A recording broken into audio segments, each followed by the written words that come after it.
Hello friends, welcome back to our channel. నిరుద్యోగ అభ్యర్థులు ఎన్నో రోజుల నుంచి ఎదురు చూసినటువంటి ఎస్ఎస్సి ఎంటీఎస్ జాబ్స్కి సంబంధించి అఫీషియల్ నోటిఫికేషన్ అయితే విడుదలవడం జరిగింది. ఈ యొక్క జాబ్స్కి అప్లై చేసుకోవాలంటే 10th క్లాస్ పాస్ అయిన వాళ్ళందరూ యొక్క జాబ్స్కి అయితే అప్లై చేసుకోవచ్చు. దాదాపు 8326 పోస్టుల భర్తీకి ఒక నోటిఫికేషన్ అయితే విడుదలవడం జరిగింది. తెలుగులోనే రాత పరీక్ష అయితే నిర్వహిస్తారు. ఎస్ఎస్సి ఎంటీఎస్ మల్టీ టాస్కింగ్ స్టాఫ్కి సంబంధించి అండ్ హవాల్దార్ పోస్టులకు సంబంధించి ఒక నోటిఫికేషన్ అయితే విడుదల జరిగింది. అర్హత, వయసు, జీతం వివరాల విషయాన్ని గురించి వీడియోలో తెలుసుకుందాం. వీడియోని స్కిప్ చేయకుండా చూడండి. మన ఛానల్ మొదటిసారి చూసినట్టయితే మన ఛానల్ సబ్స్క్రైబ్ చేసుకోండి. వీడియోని లైక్ చేయండి, మీ ఫ్రెండ్స్కి షేర్ చేయండి. ఫస్ట్ టైం అందరికంటే ముందుగా ఒక జాబ్ అప్డేట్ అయితే మన ఛానల్లో చెప్పడం అయితే జరుగుతుంది. దాదాపు 8326 పోస్టుల భర్తీకి ఒక నోటిఫికేషన్ అయితే విడుదలవ్వడం జరిగింది. మరిన్ని డీటెయిల్స్, అప్లికేషన్ ప్రాసెస్, సెలక్షన్ విషయానికి వచ్చినట్టు అయితే వీడియోలో చెప్పుకుందాం. వీడియోని స్కిప్ చేయకుండా చూడండి, వీడియోని లైక్ చేయండి. ముందుగా ఒక నోటిఫికేషన్ వచ్చేసి సాఫ్ సెలక్షన్ కమిషన్ ఎస్ఎస్సి సంబంధించి ఒక నోటిఫికేషన్ అయితే విడుదలవడం జరిగింది. Multi tasking staff, non technical staff and హవాల్దార్ పోస్టులకు 2024 ఎగ్జామినేషన్ సంబంధించి అయితే ఒక నోటిఫికేషన్ అయితే విడుదల చేశారు. డేట్ ఆఫ్ అప్లికేషన్స్ సంబంధించి 27 జూన్ 2024, 27 జూన్ నుండి అయితే అప్లికేషన్ స్టార్ట్ అవుతుంది. లాస్ట్ డేట్ వచ్చేసేసి 31 జూలై వరకు అయితే ఒక జాబ్స్కి అయితే అప్లై చేసుకోవచ్చు. Last date and time for receipt of online applications 31 July వరకు అయితే ఒక జాబ్స్కి అయితే అప్లై చేసుకోవచ్చు. మనం పెట్టిన అప్లికేషన్స్ ఏమైనా కరెక్షన్ ఉంటే దాన్ని కరెక్షన్ చేయడానికి 16th August and 17th August వరకు అయితే మనకు ఛాన్స్ అయితే ఉంది. 1 డే టైం అయితే ఇచ్చారు. కరెక్షన్ విషయానికి వచ్చినట్లయితే 16th ఆగస్ట్ 17th ఆగస్ట్ మధ్యన అయితే మనకైతే కరెక్షన్ చేయడానికి టైం అయితే ఇవ్వడం అయితే జరుగుతుంది. Schedule of computer based exam, ఈ యొక్క జాబ్స్కి సంబంధించి కంప్యూటర్ బేస్డ్ ఎగ్జామ్ ఎప్పుడు నిర్వహిస్తారంటే అక్టోబర్, నవంబర్లో అయితే ఈ యొక్క జాబ్స్కి సంబంధించి అయితే ఎగ్జామ్ అయితే నిర్వహించడం అయితే జరుగుతుంది. మల్టీ టాస్కింగ్ స్టాఫ్ అండ్ హవాల్దార్ పోస్టుల భర్తీకి ఒక నోటిఫికేషన్ అయితే విడుదలవడం అయితే జరుగుతుంది. మంచి నోటిఫికేషన్, అందరూ ఎంతగానో ఎదురు చూస్తున్నటువంటి మంచి నోటిఫికేషన్.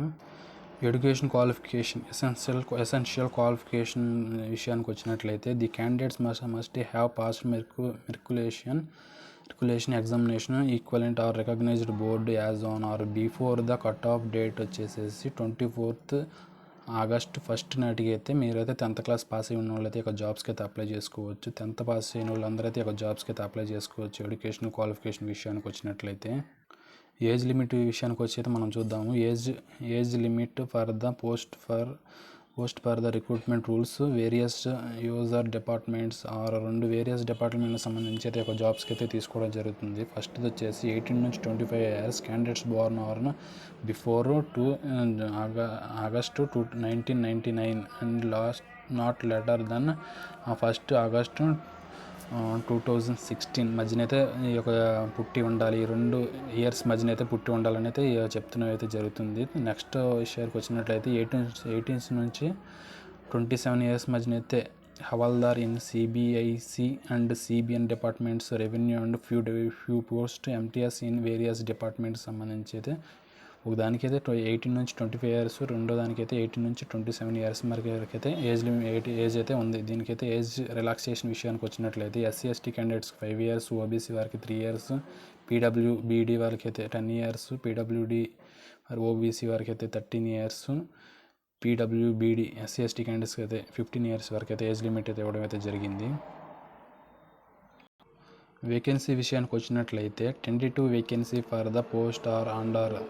ఈ ఎంటీఎస్లో ఎన్ని పోస్టులు ఉన్నాయి, హవాల్దార్లు ఎన్ని పోస్టులు ఉన్నాయి అయితే ఇవి ఇక్కడ చూడవచ్చు. ఎంటీఎస్కి సంబంధించి 4887 పోస్టులు, హవాల్దార్ ఇన్ సిబిఐసి అండ్ సిబిఎన్కి సంబంధించి 3439 పోస్టులు అయితే ఇవ్వడం అయితే జరిగింది. ఈ యొక్క పోస్టులను పెంచవచ్చును, ఇంకా ఎక్కువ పెంచే అవకాశాలు అయితే కూడా ఉన్నాయి. ఈ జాబ్స్కి ఏ స్టేట్ వారైనా అప్లై చేసుకోవచ్చు. ఇండియన్ నేషనల్ అయితే ఈ యొక్క జాబ్స్కి అయితే అప్లై చేసుకోవచ్చు. ఏ స్టేట్ వారైనా ఈ యొక్క జాబ్స్కి అయితే అప్లై చేసుకోవచ్చు. Age limit, vacancies, age relaxation గురించి అయితే చెప్పడం అయితే జరిగింది. ఈ యొక్క జాబ్స్కి 10th క్లాస్ అర్హత ఉంటే ఈ యొక్క జాబ్స్కి అయితే అప్లై చేసుకోవచ్చు. తప్పకుండా అందరూ ఈ యొక్క జాబ్స్కి అయితే అప్లై చేసుకోండి. ఎర్లీగానే ప్రిపరేషన్ అయితే స్టార్ట్ చేస్తే జాబ్ని అయితే ఖచ్చితంగా క్రాక్ చేసే అవకాశాలు అయితే ఎక్కువ ఉంటాయి. మన ఛానల్లో డైలీ కరెంట్ అఫైర్స్ కూడా ప్రొవైడ్ అయితే జరుగుతుంది. డైలీ కరెంట్ అఫైర్స్కి సంబంధించి ఇంపార్టెంట్ టాపిక్స్, ఇంపార్టెంట్ బిట్స్ అయితే చెప్పడం అయితే జరుగుతుంది. వీడియోని డైలీ వాచ్ చేయండి. అప్లికేషన్ ఫీజు విషయానికి వచ్చినట్లయితే women candidates and candidates belongs to schedule caste, schedule tribes, SC ST, personal with back mark, bench mark, disabilities, PWBD and ex service man's సంబంధించి అయితే ఫీజు విషయానికి వస్తే ఎగ్జామ్షన్ ఇచ్చారు. వీళ్ళకైతే ఎటువంటి ఫీజు లేదు. SC ST candidates, PWBD, women's, ex service మ్యాన్స్కి అయితే ఎటువంటి ఫీజు అయితే లేదు. అదర్ క్యాండిడేట్స్కి అయితే 100 రూపీస్ ఫీజు అయితే వీళ్ళైతే మెన్షన్ చేయడం అయితే జరిగింది. ఈ జాబ్స్కి ఏ విధంగా అప్లై చేసుకోవాలంటే ఆన్లైన్లో యొక్క జాబ్స్కి అప్లై చేసుకోవాలి. 1 టైం రిజిస్ట్రేషన్ ఓటీఆర్కి అయితే సంబంధించిన ఎస్ఎస్సి వెబ్సైట్లో లాగిన్ అయ్యి 1 టైం రిజిస్ట్రేషన్ చేసుకొని అయితే మన అప్లికేషన్ అయితే సబ్మిట్ చేసుకోవాల్సి ఉంటుంది. ఈ యొక్క జాబ్స్కి సంబంధించి మరిన్ని డీటెయిల్స్ అంటే సిలబస్ ఏ విధంగా సెలెక్షన్ చేస్తారన్న విషయం గురించి అయితే చూద్దాము. Scheme of examination for the post of MTS and MTS. The examination will consist of the computer-based exam CBE, and for the post of Havaldar, the examination will consist of CBE and physical efficiency test PET, physical standard test పిఎస్టీకి సంబంధించిన exam SSC ఎంటీఎస్కి సంబంధించి ఒకే ఒక computer base exam. అదేవిధంగా హవల్దార్ పోస్టులకి computer base exam plus physical efficiency test, physical standard test 2 నిర్వహించడం అయితే జరుగుతుంది. MTS పోస్టులకి ఒకే ఒక రిటన్ టెస్ట్ అయితే నిర్వహించడం అయితే జరుగుతుంది. ఈ యొక్క జాబ్స్కి సంబంధించి స్కీమ్ ఆఫ్ లాంగ్వేజ్ ఏ విధంగా ఉంటుందంటే ఇక్కడ ఇచ్చారు చూడండి. The computer based exam will be conducted in Hindi, English and 3 regional లాంగ్వేజ్లో ఇది నిర్వహించడం జరుగుతుంది. ఈ యొక్క 11th పాయింట్ చూసినట్లయితే తెలుగులో కూడా ఈ యొక్క ఎగ్జామినేషన్ నిర్వహించడం అయితే జరుగుతుంది. ఈ యొక్క ఏ విధంగా ఈ కంప్యూటర్ బేస్డ్ ఎగ్జామ్ నిర్వహిస్తారంటే సిలబస్ విషయానికి వచ్చినట్లయితే ఈ యొక్క కంప్యూటర్ బేస్డ్ ఎగ్జామ్ని 2 సెషన్లు అయితే నిర్వహించడం జరుగుతుంది. సెషన్ 1లో వచ్చినట్లయితే న్యూమరికల్ అండ్ మ్యాథమెటికల్ ఎబిలిటీ, మళ్ళీ సెషన్ 2లో 2వ part reasoning ability and problem solving సంబంధించి 20 క్వశ్చన్స్ ఇస్తారు, 60 మార్క్స్. మళ్ళీ రీజనింగ్ ఎబిలిటీ అండ్ ప్రాబ్లమ్ సాల్వింగ్లో 20 క్వశ్చన్స్ ఇస్తారు, 60 marks. Each question carries 3 marks. 45 minutes అయితే మనకు టైం అయితే ఇవ్వడం జరుగుతుంది. సెషన్ 2లో general awareness, English language and comprehensive 25 questions 75 marks, 25 questions 75 marks. టోటల్గా 45 మినిట్స్ అయితే మనకి ఇవ్వడం అయితే జరుగుతుంది. Computer based exam will be conducted in 2 sections, session 1 and session 2 on the same day and both the sessions will be mandatory. 2 sessions ఒక రోజున conduct అయితే చేస్తారు. ఈ యొక్క 2 సెక్షన్లకి అయితే అటెండ్ అవ్వాల్సిన విషయం అయితే ఉంది. The candidates will get 45 minutes to complete session 1 and completion of the 45 minutes session 1 will get automatically closed. 45 minutes లోపు కంప్లీట్ చేసే ఆటోమేటిక్గా సెషన్ 1 అయితే ఆటోమేటిక్గా కంప్లీట్ అయిపోవడం అయితే జరుగుతుంది.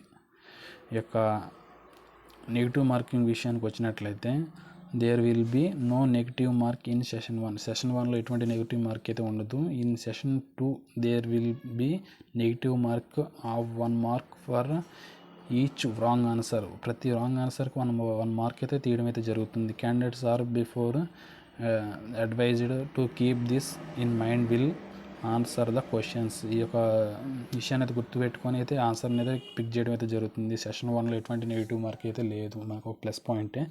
సెషన్ 2లోకి వచ్చినట్లయితే జనరల్ అవేర్నెస్ ఇంగ్లీష్ లాంగ్వేజ్ కాంప్రహెన్షన్కి సంబంధించిన అయితే సెషన్ 2లో ఎటువంటి నెగిటివ్ మార్క్ అయితే ఉంది. దానికి నెగిటివ్ మార్క్ అయితే ఉంది. సెషన్ 1లో అయితే నెగిటివ్ మార్క్ లేదు. సెషన్ 2లో అయితే నెగిటివ్ మార్క్ అయితే ఉంది. 1 మార్క్ని అయితే తీసేయడం జరుగుతుంది. ప్రతి రాంగ్ ఆన్సర్కి 1 మార్క్ అయితే తీసివేయడం అయితే జరుగుతుంది.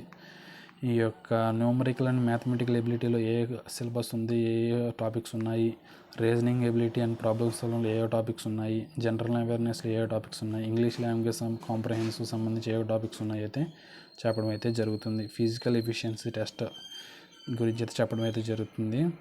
వాకింగ్ సంబంధించి 1600 meters 15 minutesలో కంప్లీట్ చేయాలి మెయిల్. ఈ physical efficiency test, physical standard test only హవాల్దార్ పోస్టులకి అయితే నిర్వహించడం జరుగుతుంది. మేల్స్కి వచ్చేసినట్లయితే 1600 మీటర్స్ 15 మినిట్స్లో కంప్లీట్ చేయాలి. వాకింగ్ విషయానికి వచ్చినట్లయితే ఫీమేల్స్ వచ్చేసి 1 కిలోమీటర్ 20 మినిట్స్లో అయితే కంప్లీట్ చేయాలి ఫిజికల్ ఎఫిషియన్సీ టెస్ట్.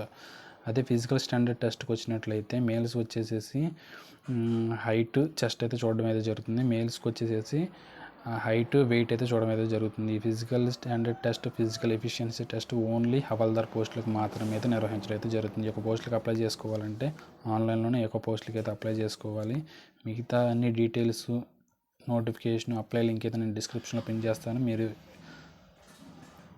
అఫీషియల్ వెబ్సైట్లోకి వెళ్ళి అయితే మీరైతే అప్లై చేసుకోవచ్చు. అప్లై డేట్ వచ్చేసి ఈ రోజు నుంచి స్టార్ట్ అయితే జరిగింది. 31 జూలై వరకు అయితే అప్లై అయితే చేసుకోవచ్చు. ఈ యొక్క నోటిఫికేషన్ నచ్చినట్లయితే, ఈ యొక్క జాబ్కి సంబంధించి వీడియో నచ్చినట్లయితే వీడియోని లైక్ చేయండి, మీ ఫ్రెండ్స్కి షేర్ చేయండి. మన ఛానల్లో డైలీ కరెంట్ అఫైర్స్ కూడా ప్రొవైడ్ చేయడం అయితే జరుగుతుంది.